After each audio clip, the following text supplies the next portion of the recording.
Welkom by ons video oor die keuse tussen SLRs en selfone vir fotografie. Ons sal hul voor- en nadele ondersoek en jou help om te besluit watter toestel die beste by jou behoeftes pas, of dit nou vir professionele of informele gebruik is. SLRs is bekend vir hul hoë beeldkwaliteit met groter sensors.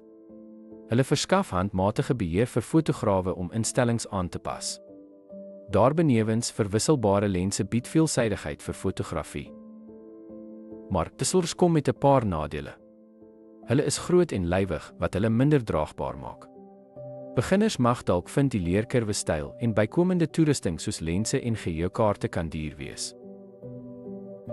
Aan die ander kant, selfone is kompak en draagbaar, altyd gereed vir 'n vinnige foto.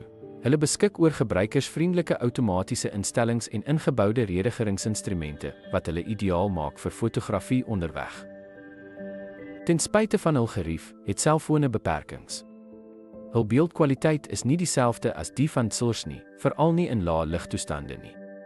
Hulle het nie verwisselbare lense en handmatige kontroles nie, wat kreatiewe moontlikhede kan beperk. SLRs word dikwels verkies vir professionele werk as gevolg van hul uitstekende beeldkwaliteit en buigsaamheid. In teenstelling hiermee is selfone perfek vir informele, alledaagse fotografie, wat gebruiksgemak en onmiddellike deelvermoëns bied. Koste is nog 'n faktor om te oorweeg. Selfone is oor die algemeen meer bekostigbaar as hoë-end SLRs en lense. Dit maak hulle toeganklik vir 'n groter gehoor, veral studente met 'n beperkte begroting. Ten slotte bied SLRs uitstekende gehalte en buigsaamheid, maar is groot, kompleks en duur, terwyl selfone gebruikersvriendelik en handig is, maar tekort skiet in beeldkwaliteit en beheer. Dankie vir die kyk.